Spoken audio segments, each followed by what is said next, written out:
Hi everybody, welcome to another episode of Training at the Sports Pod. So today we're going to talk about how to create shoulder flexion, an independent shoulder flexion, right?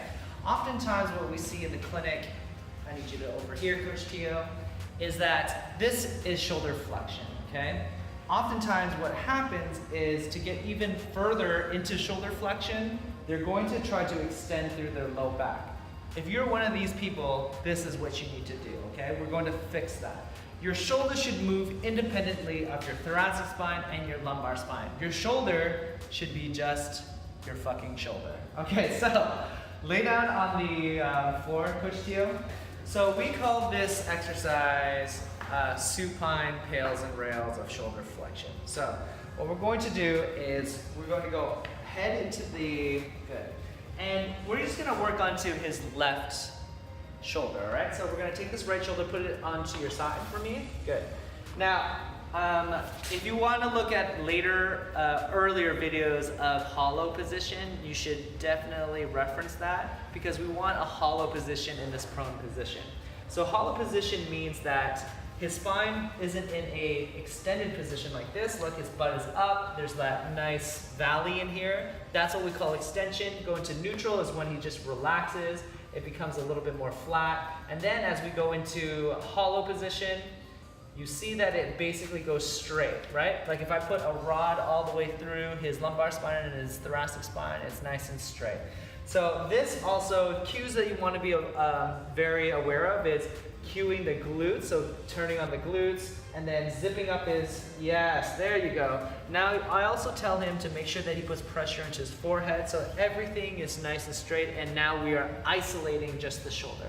The last thing I'm going to ask him to do is he's going to fully extend his shoulder, good. Make sure that there's not a lot of trap engagement. That's a lot of trap engagement, so do that again. That's trap engagement. We don't want that. We just want the rotator cuff. So we want to bring that down here. Then what we're going to do is we're going to take a trusty Sports Pod block. We're going to put it back down on here, okay? So what we're going to do is continue to keep him in a neutral position.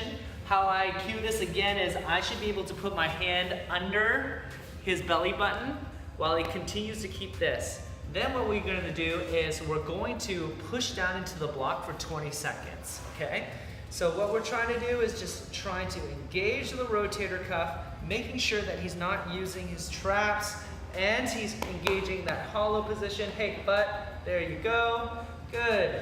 Now what we're going to do is we're going to lift off of the block for 20 seconds. So lift off the block, good. Hollow position, hollow position.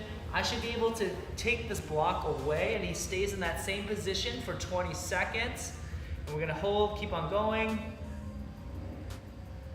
And then you're gonna push down.